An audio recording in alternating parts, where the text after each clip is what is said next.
We have Mike Pompeo with us, of course, the former Secretary of State, Fox News contributor, get his read on the significance of his successor's trip here. I believe this is the third time in little more than that many months. But the fact of the matter is, nothing seems to be easing not only the spreading fears of the war, Secretary, but more to the point, the idea that more folks could be getting involved. What do you think? Well, Neil, good morning. 3 months since the barbarism that happened on October 7th, the rapes, the pillaging, the brutality. You know, too many people actually have just turned on to the next thing. I'm so glad you all are still covering it, reporting it.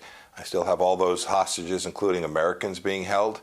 And Secretary Blinken now with a very difficult problem set because his boss, the President of the United States, refuses to identify the actual problem child, which is the Islamic Republic of Iran. Each of these things you identified, whether it's the rockets from Hezbollah in the north or the challenges in the Red Sea coming from these knuckleheads in Yemen called Houthis that are terrorists, but they refuse to call terrorists. If you don't identify the real problem, this is coming from Tehran. If you can't accept that as a central premise and respond to that appropriately, you're right, Neil. You do risk continued escalation, and you create enormous challenges for diplomats. You know, one item that at least this past week, Secretary, raised my eyebrows, and more the reaction to it, is when ISIS claimed responsibility for this deadly Iran bomb attack that killed more than 80 people.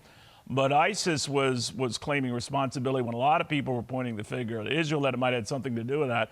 And it just reminded me how much Iran is a focus here, and that not only do a lot of moderate Arab nations fear and don't flip over Iran, but now terrorist groups like ISIS itself. I'm just wondering what you make of the significance of that.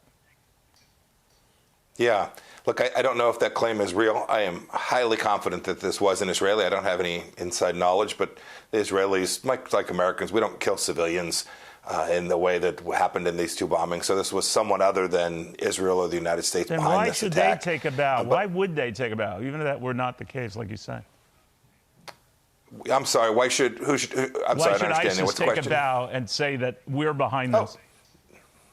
Oh, because everybody loves the strong horse. Right? You always want it. These groups always make claims. Maybe it is ISIS that did this, but groups often make claims that they had no responsibility for so that they can tell their people, come fight with us, come take my $50 to come work for a week. We're going to be the winners, bet on our team. And so everyone wants to claim greatness.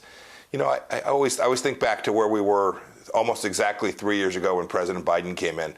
We had more nations recognizing Israel's right to exist. We had relative stability in the West Bank, where the Palestinians.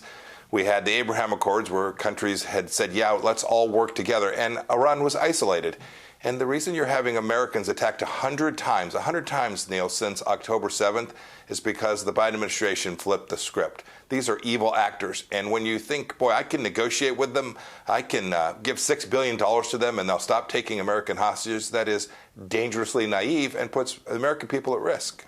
You know, Secretary, while I have you here, I talked to a lot of prominent Republicans on the anniversary of January 6th and what happened up on the Hill, and that the party has coalesced around, and polls could change, and I think you've mentioned that yourself, sir.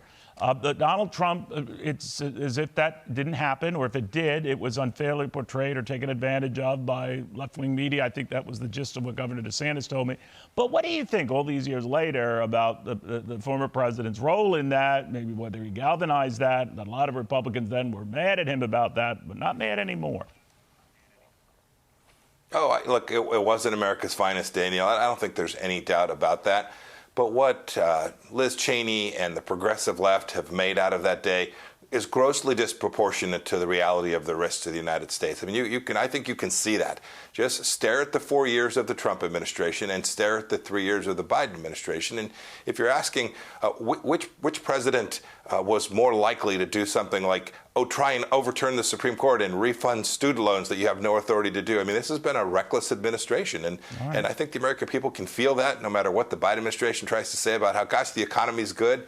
I just don't think the American people feel that the same way they did during the 4 years that President Trump was in charge. We shall see. Secretary, very good having you again. Have a happy New Year. Thank you, Neil. Bless you. Happy New Year to you as well, sir. Hi, everyone. I'm Brian Kilmeade. I want you to do me a favor. I want you to click to subscribe to the Fox News YouTube page. This is the only way that I know for sure that you're not going to miss any great commentary, any great news bites, any great interviews coming your way on Fox. You can get it all here on YouTube. So subscribe right now.